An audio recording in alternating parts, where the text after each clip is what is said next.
আপনারা দেখছেন Bankura TV breaking news. Bankura TV YouTube চ্যানেলে আপনাদের স্বাগতম।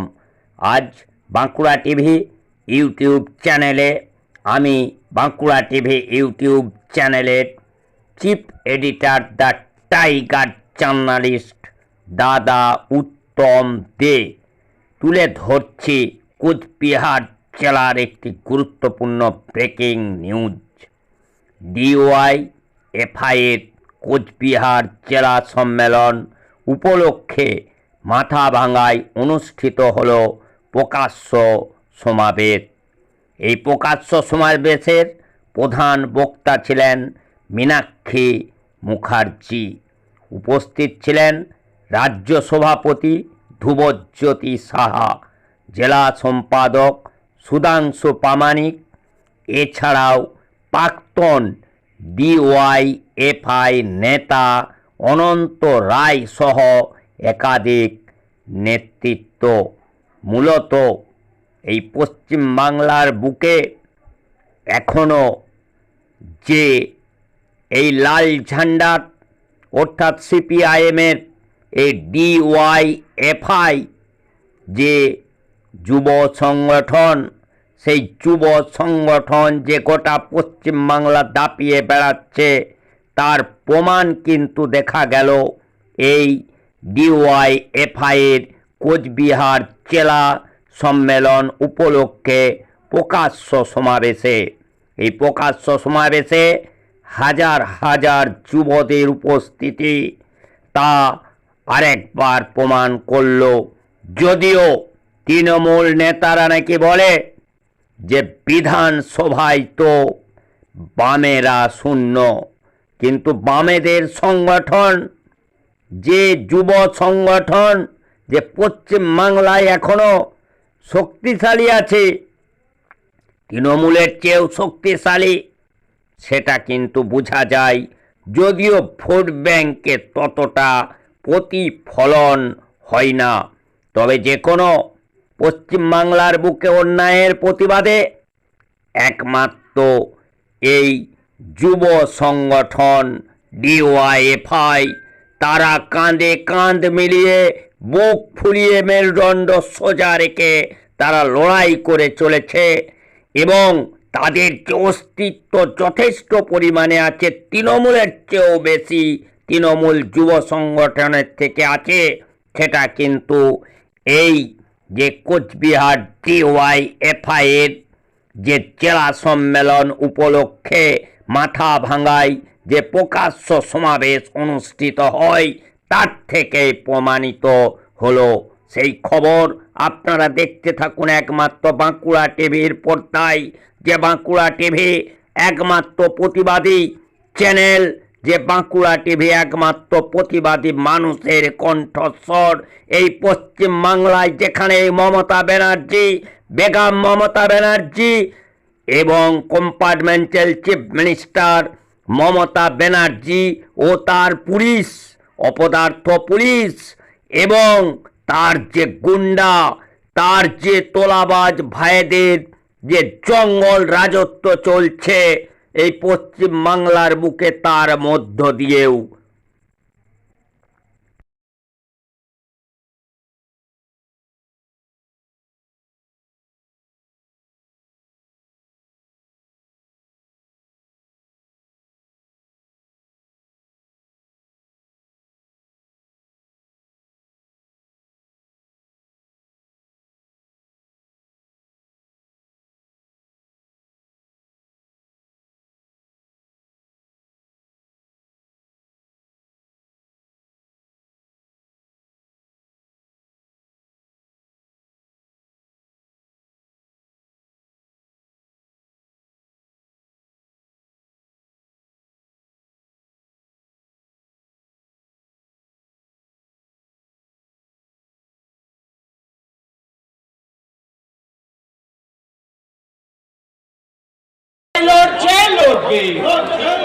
এই সব হাতে কাজের দাবিতে ডিওয়াইএফআই লড়বে। সম্মেলনকে সামনে রেখে কি বার্তা দেবেন যুব সমাজের জন্য? গোটা পশ্চিমবঙ্গের থেকে যুব সমাজ বার্তা দিচ্ছে যে দুর্নীতির যে অর্থনীতি পশ্চিমবঙ্গের সরকার এবং বিজেপির ছত্রছায়ায় তৈরি হয়েছে, তার বাইরে বেরিয়ে এসে সৎ পথে রোজগারের জন্য একটা খাটার জায়গা চাই। আর সেই বার্তাকে নিয়েই ডিওয়াইএফআই প্রতিদিন লড়াই আন্দোলন করছে। বিগত দিনেও করেছে, আগামী দিনেও করবে। এবং সম্মেলন আমাদের সাংগঠনিক রীতিনীতির বিষয়, সেই বিষয়ে নির্দিষ্ট সময় অন্তর সম্মেলন হয়। এখন সম্মেলন হচ্ছে বলেও লড়াই, সম্মেলন যখন হবে না তখনও প্রত্যেক দিনই ডিওয়াইএফআই লড়াই আন্দোলনে। এই মুহূর্তে দেশে সংবিধান অনেকটাই বিপদগ্রস্ত সাম্প্রদায়িক ইস্যুতে কি বলবেন? এত আসন নিয়ে যারা দেশের সরকার পরিচালনা করছে, সংবিধান ছিল বলে তো গণতান্ত্রিক পদ্ধতিতে নির্বাচিত হয়েছে, তাহলে এতগুলো আসন নিয়ে একটা সরকার তৈরি হয়েছে, সংবিধান রক্ষা করতে পারছে না, তার মানে এরা সংবিধান রক্ষা করতে চায় না। তাহলে কোয়েশ্চেনটা তাদের দিকে করুন যে আপনারা থাকতে সংবিধান কেন আক্রান্ত হচ্ছে। সম্প্রদায়গত বিভেদ করে তারা মানুষকে বিচ্ছিন্ন করতে চায়। যুব সমাজ এই ব্যাপারে কতটা দায়িত্ব নিচ্ছেন? কেন নেব দায়িত্ব? ভোটও দিব আমরা, ট্যাক্সের টাকাও দেবো আমরা, ভাগ করবে তোমরা, সেই টাকা মেরামত করারও দায়িত্ব নেবো আমরা। তাহলে তোমরা নামো গদি থেকে, যুব সমাজ দায়িত্ব নিয়ে নিচ্ছে। আমরা তো বলছি ডিওয়াইএফআই এর কাঁধ দায়িত্ব নেবার জন্য প্রস্তুত আছে। সে বিষয়ে কতটা সাংগঠনিক শক্তি বৃদ্ধির দিকে আপনি মনে করছেন? সাংগঠনিক শক্তি বৃদ্ধি না হলে মইদুল আমাদের খুন হয়ে যেত না। সাংগঠনিক শক্তি বৃদ্ধি না হলে ইনসাফ যাত্রায় 50টা দিন 2910 কিলোমিটার বিনা পুলিশ প্রোটেকশনে এবং পুলিশের কাছে বিনা অনুমতিতে পশ্চিমবঙ্গে কোচবিহার থেকে কলকাতা পর্যন্ত ডিওয়াইএফআই থাকতে পারে। অপারেশন সিন্দুর কতটা সাকসেস বলে মনে করেন? অপারেশন সিন্দুর তো ভারতীয় সেনা করেছেন এবং ভারতীয় সেনার প্রতি এই ভারতবর্ষের প্রত্যেকটা মানুষের যথেষ্ট ভরসা এবং গর্ব আছে। আর আপনি যদি বলেন যে অপারেশন সিন্দুর মোদি করেছে, মোদি ভাই ভারতীয় সেনাতে নাই, না তো অগ্নিবীরে আছে, না তো সেনাতে আছে। আচ্ছা, পেহেলগাঁও ঘটনা নিয়ে এই ধর্ম নিয়ে বিভিন্ন বিজেপি ইস্যু তুলছে, সেই ক্ষেত্রে ডিওএফআইকে মানুষের কাছে আমাদের আবেদন, পেহেলগাঁও ইস্যুতে বিজেপির কথা শুনবেন নাকি সেনাদের কথা শুনবেন? নাগরিকত্ব বোধ বলে সেনাদের কথা শোনা উচিত। বিবেক মিশ্রি, সোফিয়া কুরেশি, বেমিকা সিং পাশাপাশি বসে ভারতীয় সেনার পক্ষ থেকে যে প্রেস বিবৃতি দিয়েছেন, আর বিজেপির নেতারা কর্মীরা যা এই ফেসবুক এবং হোয়াটসঅ্যাপ ইউনিভার্সিটিতে যা প্রচার করে বেড়াচ্ছে, দুটোর মধ্যে কোনো তালমিল নেই। যারা এই ভারতবর্ষের নাগরিক, দায়িত্বপূর্ণ নাগরিক, তাদের কাছে আমরা বলবো বিজেপির ফেক প্রচারের তুলনায় সেনা প্রধানরা তারা যা প্রেস বিবৃতি দিচ্ছেন সেদিকে দেখা। বিজেপির ছত্রছায়ায় তৈরি হয়েছে, তার বাইরে বেরিয়ে এসে সৎ পথে রোজগারের জন্য একটা খাটার জায়গা চাই। আর সেই বার্তাকে নিয়ে ডিওয়াইএফআই প্রতিদিন লড়াই আন্দোলন করছে। বিগত দিনেও করেছে, আগামী দিনেও করবে। এবং সম্মেলন আমাদের সাংগঠনিক রীতিনীতির বিষয়, সেই বিষয়ে নির্দিষ্ট সময় অন্তর সম্মেলন হয়। এখন সম্মেলন হচ্ছে বলেও লড়াই, সম্মেলন যখন হবে না তখনও প্রত্যেক দিনই ডিওয়াইএফআই লড়াই আন্দোলনে। এই মুহূর্তে দেশে সংবিধান অনেকটাই বিপদগ্রস্ত সাম্প্রদায়িক ইস্যুতে কি বলবেন? এত আসন নিয়ে যারা দেশের সরকার পরিচালনা করছে, সংবিধান ছিল বলে তো গণতান্ত্রিক পদ্ধতিতে নির্বাচিত হয়েছে, তাহলে এতগুলো আসন নিয়ে একটা সরকার তৈরি হয়েছে, সংবিধান রক্ষা করতে পারছে না, তার মানে এরা সংবিধান রক্ষা করতে চায় না। তাহলে কোয়েশ্চেনটা তাদের দিকে করুন যে আপনারা থাকতে সংবিধান কেন আক্রান্ত হচ্ছে। সম্প্রদায়গত বিভেদ করে তারা মানুষকে বিচ্ছিন্ন করতে চায়। যুব সমাজ এই ব্যাপারে কতটা দায়িত্ব নিচ্ছেন? কেন নেব দায়িত্ব? ভোটও দিব আমরা, ট্যাক্সের টাকাও দেবো আমরা, ভাগ করবে তোমরা, সেই টাকা মেরামত করারও দায়িত্ব নেবো আমরা। তাহলে তোমরা নামো গদি থেকে, যুব সমাজ দায়িত্ব নিয়ে নিচ্ছে। আমরা তো বলছি ডিওয়াইএফআই এর কাঁধ দায়িত্ব নেবার জন্য প্রস্তুত আছে। সে বিষয়ে কতটা সাংগঠনিক শক্তি বৃদ্ধির দিকে আপনি মনে করছেন? সাংগঠনিক শক্তি বৃদ্ধি না হলে মইদুল আমাদের খুন হয়ে যেত না। সাংগঠনিক শক্তি বৃদ্ধি না হলে ইনসাফ যাত্রায় 50টা দিন 2910 কিলোমিটার বিনা পুলিশ প্রোটেকশনে এবং পুলিশের কাছে বিনা অনুমতিতে পশ্চিমবঙ্গে কোচবিহার থেকে কলকাতা পর্যন্ত ডিওয়াইএফআই থাকতে পারে। অপারেশন সিন্দুর কতটা সাকসেস বলে মনে করেন? অপারেশন সিন্দুর তো ভারতীয় সেনা করেছেন এবং ভারতীয় সেনার প্রতি এই ভারতবর্ষের প্রত্যেকটা মানুষের যথেষ্ট ভরসা এবং গর্ব আছে। আর আপনি যদি বলেন যে অপারেশন সিন্দুর মোদি করেছে, তো মোদি ভাই ভারতীয় সেনাতে নাই, না তো অগ্নিবীরে আছে, না তো সেনাতে আছে। আচ্ছা, পেহেলগাঁও ঘটনা নিয়ে এই ধর্ম নিয়ে বিভিন্ন বিজেপি ইস্যু তুলছে, সেই ক্ষেত্রে ডিওএফআইকে বা বামপন্থীদের কাছে আমাদের আবেদন, পেহেলগাঁও ইস্যুতে বিজেপির কথা শুনবেন নাকি সেনাদের কথা শুনবেন? নাগরিকত্ব বোধ বলে সেনাদের কথা শোনা উচিত। বিবেক মিশ্রি, সোফিয়া কুরেশি, বেমিকা সিং পাশাপাশি বসে ভারতীয় সেনার পক্ষ থেকে যে প্রেস বিবৃতি দিয়েছেন, আর বিজেপির নেতারা কর্মীরা যা এই ফেসবুক এবং হোয়াটসঅ্যাপ ইউনিভার্সিটিতে যা প্রচার করে বেড়াচ্ছে, দুটোর মধ্যে কোনো তালমিল নেই। যারা এই ভারতবর্ষের নাগরিক, দায়িত্বপূর্ণ নাগরিক, তাদের কাছে আমরা বলবো বিজেপির ফেক প্রচারের তুলনায় সেনা প্রধানরা তারা যা প্রেস বিবৃতি দিচ্ছেন সেদিকে তাকান। মানুষেরা নিজেরা নিজেদের চাষের জমিতে বিদ্যুৎকে ব্যবহার করে সেচের কাজ করতে পারবে? कहाँ है सरकार? कहाँ है? वोट तो दिए थे, टैक्स का पैसा भी देते हैं, उसके बाद भी सरकार का ताकत नहीं है। कमरेड अनंत राय আমাদের প্রাক্তনী, তিনি বলছিলেন একটা কথা, আমি তারই রিপিটেশন করছি। पहले सुने थे, জন্ম নিয়ন্ত্রণ করার জন্য, মানে লোক সংখ্যা নিয়ন্ত্রণ করার জন্য ভারতবর্ষের সরকার থেকে একটা অ্যাড এবং একটা স্লোগান, একটা ক্যাপশন বার করেছিল, মনে আছে? আমরা তখন ছোট ছিলাম। কি বলতো? ছোটা পরিবার সুখী পরিবার। কত ছোট? हम दो हमारा दो। এটা ভারতবর্ষের সরকারের ছিল জনসংখ্যা নিয়ন্ত্রণ করার জন্য, পরিবার নিয়ন্ত্রণ করার জন্য, জনসংখ্যা কমানোর জন্য। এখন ভারতবর্ষের ওরা কি বলছে? দিদিমণি আসে কোচবিহার জেলায়, উত্তরবঙ্গে, উত্তরের জেলায়, আর একটার পর একটা প্রতিশ্রুতি দিয়ে যায় দিদিমণি। উত্তরের জেলায় আসলে পরে বলে নতুন করে শিল্প করব। উনি কি বলেছিলেন?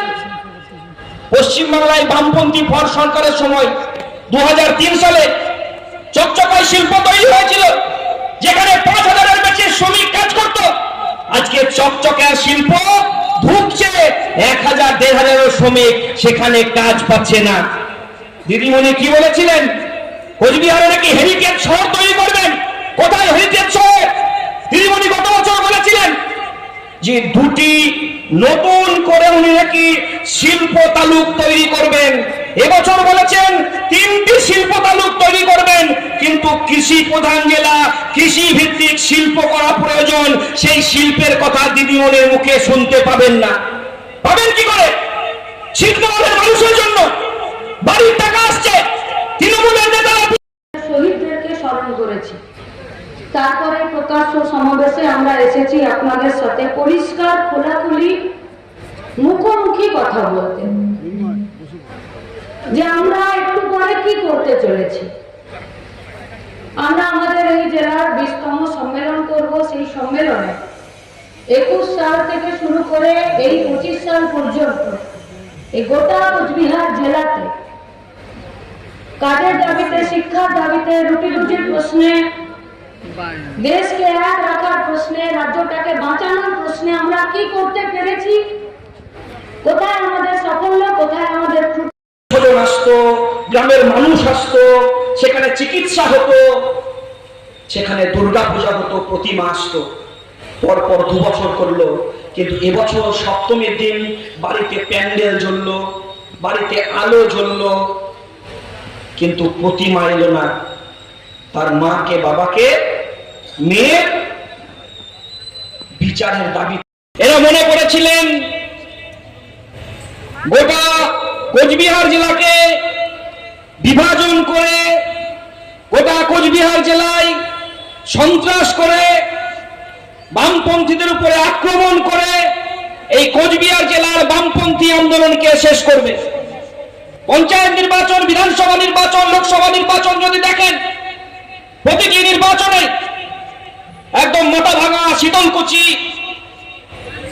দিনহাটা, বক্সিরহাট, মেখলিগঞ্জ, বিভিন্ন জায়গায় আমাদেরকে শেখায়, আর তাদের শেখা নিয়ে আমাদের কমিটি আগামী 2 বছর পরিচালনা করবে। আমাদের এই যে নেতারা বসে আছেন, দেখেছেন?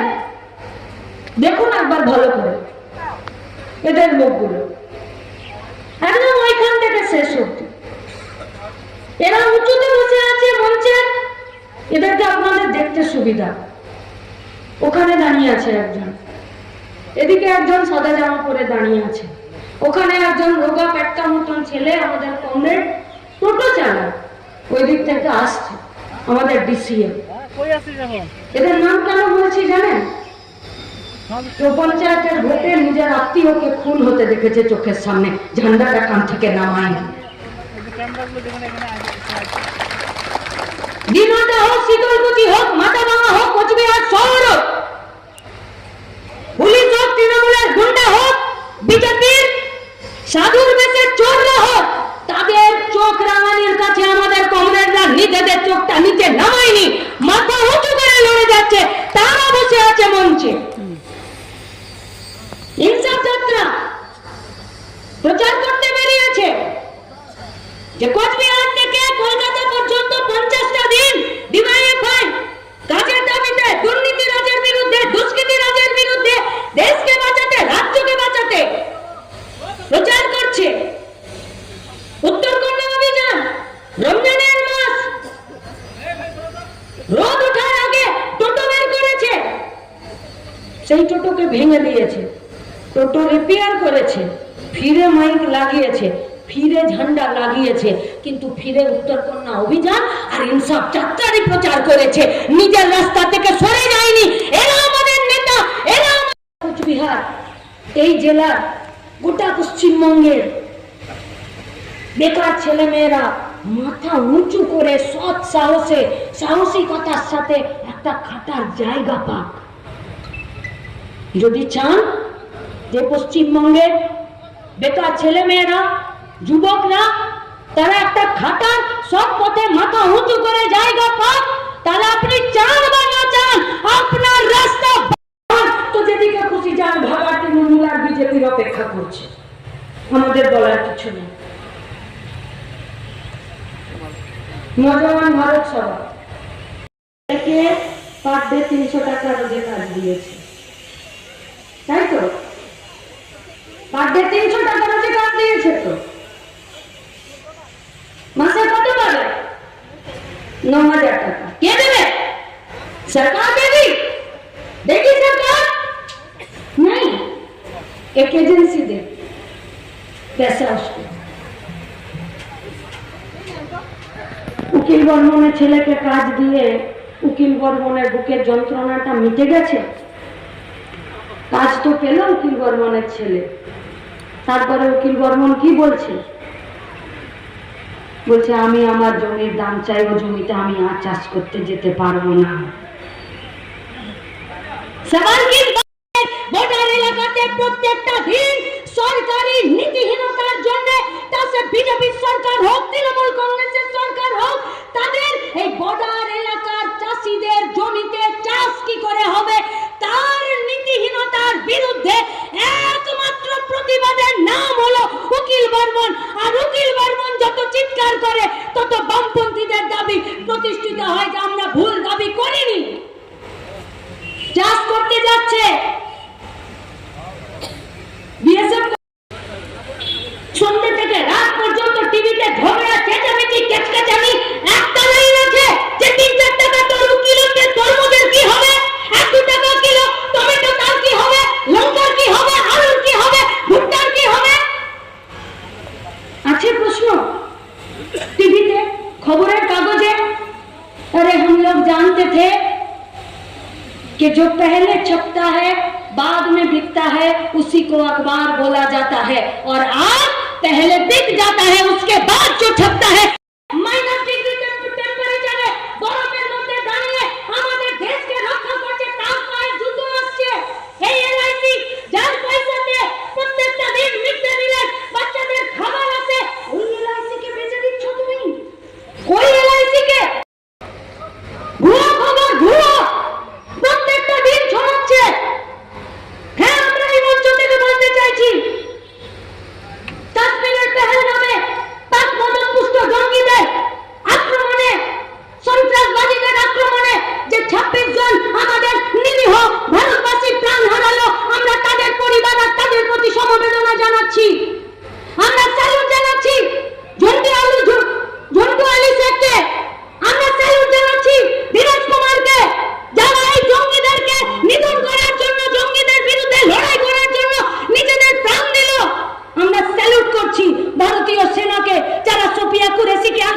সিংকে বসিয়ে রেখে বিবেক মিশ্রি একদম পরিষ্কার গলা খাকারে বলল যে this is a secular country, মানে ধর্ম নিরপেক্ষ দেশ। আর মুখের উপরে চড় মারলো যারা এই দেশে ধর্মের নামে, জাতির নামে এখানে সাম্প্রদায়িক উস্কানি তৈরি করতে চাইলো। আর যারা আজকে গেরুয়া বসন পরে চোরগুলো সব সাধুর বেশ ধরেছে, তাদেরকে বললো যে তোমরা গর্তে ঢুকে যাও। দেশ মানে প্রজন্ম, দেশ মানে যুব, দেশ মানে ছাত্র, দেশ মানে ভবিষ্যতের প্রজন্ম। কোন দিকে যাবে দেশ, তার কথা। কোন দিকে যাবে? রেল শূন্য পথ, প্রত্যেকটা দিন কাজের জায়গা কমছে, হোশ নেই সরকারের। बेच दे रहा है रेलवे, हर दिन हर स्टेशन नए सिरे से बनाया जा रहा है, लेकिन হয় সেখানে স্থায়ী শ্রমিক থাকবে না, অস্থায়ী শ্রমিক। 5,000, 9,000, 10,000 টাকা বেতন, সংসার চলে? চলে সংসার? চাল আজকে 30, 32, 50, 70 টাকা কিলো। চাল কেনার মূল্য হচ্ছে না। ইলেকট্রিক বিল, স্মার্ট মিটার বসানোর জন্য রেল এই ইলেকট্রিক বোর্ড জোর জবরদস্তি করছে। জাননা একটা সময় মিলে जो लोग तृणमूल में है, जो लोग भाजपा में है, जो लोग आरएसएस करते हैं, যারা কার্তিক মহারাজের সঙ্গে ঘুরে বেড়াচ্ছেন, যারা উদয়নগড়ের সঙ্গে ঘুরে বেড়াচ্ছেন, আমরা তাদেরকে জিজ্ঞেস করছি, যদি দম আছে নিজেদের পার্টি অফিসে গিয়ে একবার কথা বলুন যে ইলেকট্রিক ডিপার্টমেন্টে নতুন করে চাকরির কি হবে। আসে না আপনাদের বাড়িতে মিটার রিডাররা মিটারটা দেখার জন্য? একটা পকেটে মেশিন ভরে আসে না, গলাতে ঝুলিয়ে সেই মেশিনে দেবে দিয়ে কটা বোতাম, তারপর একটা কাগজ ঝট করে বের করে আপনার হাতে দিয়ে চলে যায় না? जो हॉकर लोग हैं उन लोगों को कुछ भी चीज आज बेचने का अधिकार नहीं है। इस स्टेशन का मालिक कौन होगा? अंबानी और अदानी होगा। LIC जिसका আমি চাষ করতে যাব, আমি চাষ করতে পারবো না, 10টা ক্ষেত মজুরকে নিয়ে যেতে পারবো সেই জমিতে চাষ করতে? কাহা है সরকার? সরকার বলছে এখন আমি আমার ভাইপোকে বাঁচাতে ব্যস্ত আছি, উকিল বর্মন তুমি তোমারটা বুঝে নাও। জলের ব্যবস্থা নেই, নদীর জল খেতে হবে চাষ করতে গিয়ে। বৃষ্টি বাদলা হলে সেচ নেই মাথায়, জানি না কি করতে হবে। প্রতি বছর বাঁধ পড়ে বর্ডার এলাকায় যারা চাষ করতে যাচ্ছে তারা মরে যাচ্ছে। আরে কিসকো খবর है, किसको पता है? मोदी जी से पूछिए, কার্তিক মহারাজকে জিজ্ঞেস করুন, আর এখানকার এমপিকে জিজ্ঞেস করুন যে বাবা আপনি তো ওয়াকফের বিরুদ্ধে ভোট দিতেও গেলেন না, আর আপনার দিদিমণি বলে দিল যে ওয়াকফ নিয়ে পশ্চিমবঙ্গে আন্দোলন করা যাবে না, করলে দিল্লিতে করতে যাবে। এত তোমার ভয় কিসের? কিসের এত ভয়? মামা রেগে গেলে ভাগ্নিকে জেলে ভরে দিবে তার ভয়। দেশ মানে পাড়ার টোটো চালককে সিভিক ভলেন্টিয়ার ডান্ডা দিয়ে দান করিয়ে আর চাকাটা ফুটো করে দিচ্ছে, আর তারপরে বলছে হয় একটা বিয়ারের বোতল দিয়ে নইলে 1000 টাকা দে, তার পাশে দাঁড়ানোটা দেশ নয়? নয় দেশ? 3 টাকা 4 টাকা কিলো তরমুজ পড়ে আছে মাঠে, চাষিরা দাম পাচ্ছে না, তার জন্য বিডিও অফিসে, পঞ্চায়েত অফিসে আর এখানকার কৃষির সঙ্গে যারা যুক্ত আছে চাষের সঙ্গে, তাদের হয়ে ডিএম অফিসে একটাবার নিজের দাবিতে সেখানে একটা কাগজ ফেলে দেওয়াটা দেশ নয়? 1 টাকা 2 টাকা কিলো টমেটো গুলো পড়ে থাকছে, আলুর দাম পাচ্ছে না, 22 টাকা কিলো ভুট্টা এবারে 18 টাকা কিলো ছেড়ে দিতে বাধ্য হয়ে যাচ্ছে, ভুট্টার গাছের ছিঁড়ে চারা গাছ জন্মে যাচ্ছে, আলুর দাম পায়নি, তামাক প্রতি মনে 700 টাকা করে কমে যাচ্ছে, সারের কালোবাজারি, কীটনাশক ওষুধের দাম বাড়ছে, চাষে ভর্তুকি নাই। তারপরে চাষিরা বন্ধন ব্যাংকে মাইক্রো ফিন্যান্সের লোন নিতে বাধ্য হচ্ছে। এদের পক্ষে গলা ফাটানোর মানে দেশ নয়? নয় দেশ? যদি এদের পক্ষে গলা ফাটানো, এদের এই দাবিগুলোকে নিয়ে বলা যদি দেশদ্রোহিতা হয়, এরা আমাদের ঐতিহ্য, উদয়ন গুহদেরকে আমরা আমাদের পকেটে রাখি। পুলিশ যদি এদের মাথায় ছাতা না ধরে দিন হাতা এদের বাবার সম্পত্তি নয় এদের সম্পত্তি। এই লড়াইয়ের সাহস, এই লড়াইয়ের মেজাজ এই ঝান্ডা আমাদেরকে দিচ্ছে, दुनिया बदल कर साहस दिच्छे। समाजवाद की ओर हम लोग जा रहे हैं। क्या बोलता है समाजवाद? तुम्हें खाटबे तो तुम्हें खाबे, बाली कोयला जमी लूटेर पैसाय तुम्हार पेट भराते देबो ना, तारই তো লড়াই চলছে। ওই জন্যই তো সমাজতন্ত্রে যেতে চাইছি। জান না আপনারা যে লুটে খাওয়াদের বিরুদ্ধে খেটে খাওয়াদের লড়াইটা মজবুত হোক। হ্যাঁ, এসেছে আমাদের প্রতিনিধিরা, শুনছে আমাদের কথা মাইকের আওয়াজের মধ্যে দিয়ে। 15 থেকে 40 বছর বয়সী আজ তৃণমূলে থাকতে পারেন, বিজেপিতে থাকতে পারেন, অন্য কোথাও থাকতে পারেন, বাংলাদেশ মাঠে এসেছেন। বুকে হাত দিয়ে বলুন তো, যারা 40-এর বাইরে আছেন, 40-এর মধ্যে আছেন, কি চান? এনসিডির কাতার